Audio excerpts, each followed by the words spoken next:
السلام عليكم ورحمة الله وبركاته، اخواتي وحبايبي الاهلاوية في كل حتة في الدنيا.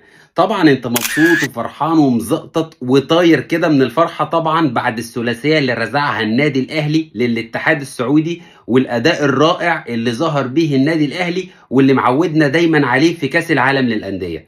طيب احنا دلوقتي عدينا المرحلة بتاعة الاتحاد السعودي ورايحين لنادي فلومينسي البرازيلي في الدور نص النهائي. وخلي بالك ان من ضمن الارقام القياسيه المهوله اللي مكتوبه باسم النادي الاهلي، غير انه وصل للمشاركه التاسعه في كاس العالم للانديه والرابعه على التوالي، خليني اقول لك انه برضه بيوصل لدور نصف النهائي للمره الرابعه على التوالي، وده من ضمن الارقام الاحصائيه اللي متسجله كده باسم النادي الاهلي. طيب النادي الاهلي هيلاعب فلومينسي البرازيلي. هقول لك بقى في الفيديو ده سريعا كده 7 حقائق مهمة عن فلومينسي البرازيلي لازم انت كأهلاوي تعرفها قبل ما هتتفرج على الماتش اللي جاي بإذن الله، علشان تعرف انت هتلاعب مين. أول حقيقة معانا وهو ان نادي فلومينسي البرازيلي ده نادي استحواذي بحت، على الرغم يا صاحبي انه في المركز السابع من الدوري البرازيلي، الا انه بيسجل في كل ماتش تقريبا نسبة استحواذ 62%، ودي اهم مميزات نادي فلومينسي البرازيل. ثانيا بقى وهي فرقه هجوميه بجنون وتهور في نفس الوقت. يعني خليني اقول لك هم الفرقه رقم 1 في الدوري البرازيلي في معدل التسديد على المرمى، بمعدل 6 تسديدات في المباراه الواحده. وخلي بالك هم احرزوا 51 هدف في الدوري البرازيلي في كام؟ في 38 مباراه. ومش بس كده، ده في البطولات القاريه احرزوا 24 هدف في 14 مباراة، وده ان دل على شيء يدل على ان هم عندهم نزعة هجومية بجنون وتهور رهيب. ثالثا بقى فرقة من اهم مميزاتها اجادة الكور الثابتة، غالبية اجوانهم بتيجي من كور ثابتة. يعني خليني اقول لك ان في الدوري البرازيلي تم احراز 75 هدف من كرة ثابتة.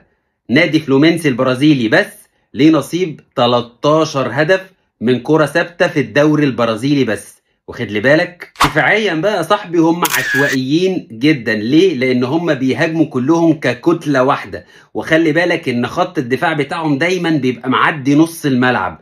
وان دل على كده يدل على ايه؟ يدل على عدد الاهداف الغزيرة اللي استقبلوها سواء في الدوري او في البطولات القارية. في الدوري لعبوا 38 مباراة اتسجل فيهم 47 هدف، وفي البطولات القارية لعبوا 13 مباراة اتسجل فيهم 12 هدف. يعني لازم النادي الاهلي يستغل المساحات ورا خط ظهر فلومينسي، وبعون الله هتلاقي احلى اهداف، لانك هتلاقي مساحات وشوارع مهولة في خط دفاعهم.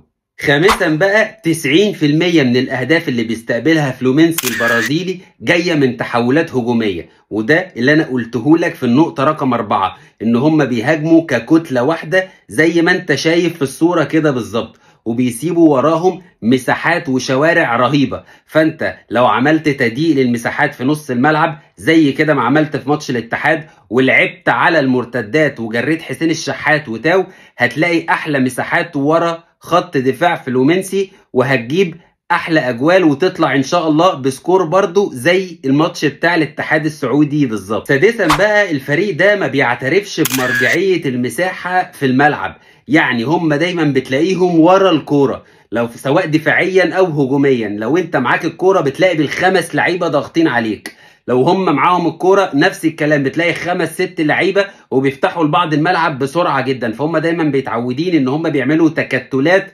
بشريه كده على الفرقه اللي قصادهم. ايه الميزه والعيب؟ الميزه بتاعتهم ان هم لو غلطوا الدفاع بتاعك هيقدروا يحرزوا اهداف بسهوله، لان هم بيشوطوا كويس جدا من بره المنطقه.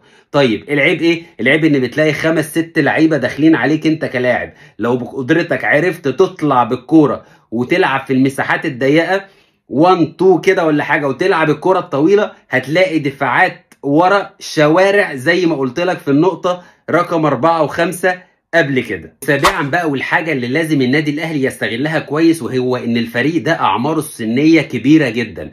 يعني خد عندك فابيو حارس المرمى بتاعهم 43 سنه، وعندك فيليبي مايلو اللي شبه الهستيري ده لوحده 40 سنة. وطبعا كينو لو فاكره لاعب بيراميدز السابق ده، لو كلنا طبعا فاكرينه، ده 34 سنة. وطبعا كلنا عارفين مارسيلو لاعب ريال مدريد السابق، وده برضو يا برنس 35 سنة. اخيرا بقى المهاجم جيرمان كانو، وده لوحده 35 سنة. الخلاصة من السبع حقائق اللي انا قلتهم لك دول، ان نادي فلومينس البرازيلي ده هو نادي عشوائي ومنظم في نفس الوقت. الفرقة دي سهل تكسبها جدا، لان هي بتلعب كومباكت بالثلاث والاربع والخمس لعيبه وبيجروا على الكوره، وزي ما قلت لك ما بيعترفوش خالص بمرجعيه المساحات سواء في الدفاع او في الهجوم.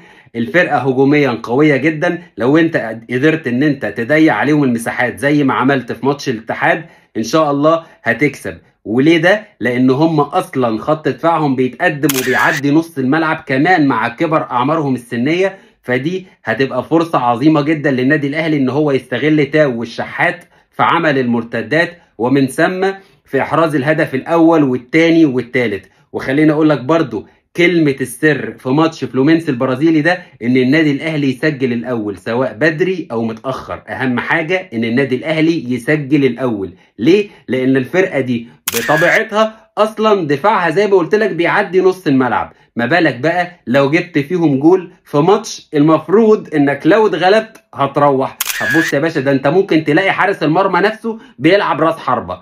فبعون الله النادي الاهلي لو قدر ان هو يسجل اول اهدافه في نادي فلومينس البرازيلي، اضمن لك بعون الله انك هتطلع الماتش ده بسكور.